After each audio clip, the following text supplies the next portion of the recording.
మీ దగ్గర option was to speak to the governor. ఇప్పుడు governor దగ్గర పంపించారు. వారికి 60 రోజులు టైం ఉంది. మీ 60 రోజులు టైం ఉంది. టైం అయిన తర్వాత మీరు నోటిఫై చేయాలి, మీరు జియో తీయాలి ఎలక్షన్స్ కోసం.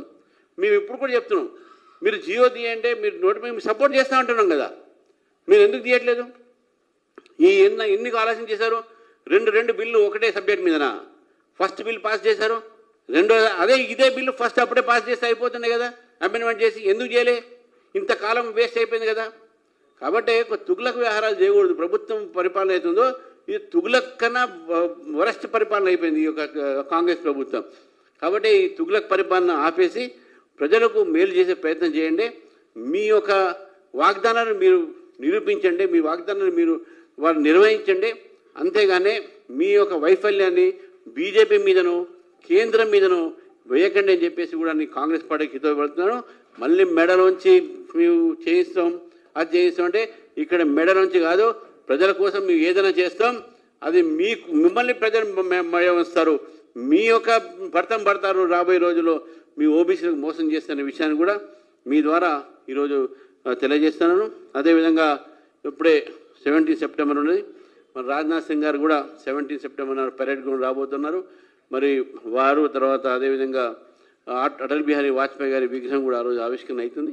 ఈ రెండు ఈరోజు కార్యక్రమం కోసం ఈ యొక్క పత్రికా విలేకరు ఈ సమావేశం మేము పెట్టడం జరిగింది. మీ అందరికీ కూడా ధన్యవాదాలు.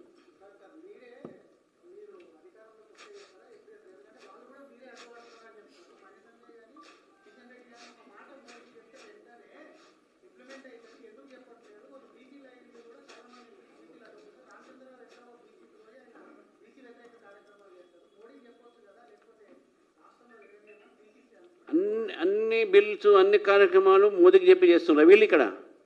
వీళ్ళు చేస్తారు చెప్పండి, మోదీకి చెప్పి చేస్తారని చెప్పండి. మేము మోదీకి చెప్తాం. మీకు ప్రజలు పరిపాలన చేయడానికి 5 సంవత్సరాలు ఇచ్చారు, మీకు ఎమ్మెల్యేలు ఇచ్చారు, మీరు పరిపాలన చేయాలి. ఇక అదే కిషన్ రెడ్డి ముఖ్యమంత్రి చేసిన సంజయ్ ముఖ్యమంత్రి చేయండి. ఇక్కడ మీరెందుకు ముఖ్యమంత్రి? అక్కడ మీరు అన్నీ కూడా వాళ్ళు చేస్తారు, వీళ్ళు చేస్తారు. ఎవరు ఇక్కడ బీసీ ద్రోయలేరు, అందరు బీసీ మిత్రులమే అందరం కూడా. ఎవరు భారతీయ జనతా పార్టీకి మెయిన్ బలమే బీసీలు. ఓబీసీలే బీసీలకు బీజేపీ బలం. మా ప్రధానమంత్రి ఓబీసీ, మా ఒక ఓబీసీ కమిషన్ తెచ్చిందే బీజేపీ, దానికి రాజ్యాంగ భద్రత తీసుకొచ్చింది. 27 మంది మినిస్టర్లు తీసుకొచ్చిందే బీజేపీ. డాక్టర్ లక్ష్మణ్ గారిని ఎంపీ చేసిన బీసీలు చెప్పి మేము చేసినాం. వాళ్ళు ఎక్కడ చేశారు చెప్పండి. వాళ్ళ ఒక లిస్ట్ ఇవ్వమని చెప్పండి. వాళ్ళు ఎంతమంది ఓబీసీలకు న్యాయం చేశారు? మొన్న చైర్మన్ ఇచ్చారు, ఎంతమంది బీసీలకు ఇచ్చారు? క్యాబినెట్లో ఎంతమంది బీసీలు ఉన్నారు చెప్పండి. ఇద్దరే.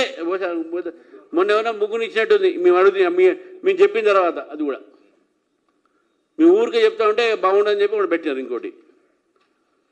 కాబట్టి భారతీయ జనతా పార్టీ ఈరోజు రాష్ట్రంలో బీసీలకు న్యాయం చేయాలంటే కేవలం బీజేపీ మాత్రమే.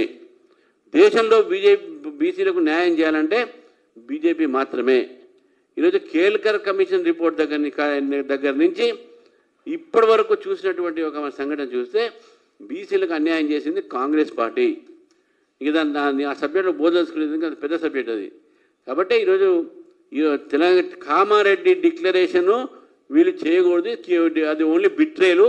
కామారెడ్డి బీసీల ద్రోహం చేసినటువంటి ఒక దినం అది. కామారెడ్డిలో పెట్టే మీరు మీటింగు అది బీసీ ద్రోహం దినం కింద భావిస్తుంది భారతీయ జనతా పార్టీ. కాబట్టి మీరు ఏ రోజైతే 42% రిజర్వేషన్స్, దాంట్లో 10% ముస్లిమ్స్ రిజర్వేషన్ లేకుండా 42% బీసీలకు ఇస్తేనే ఆ రోజు మీరు కామారెడ్డి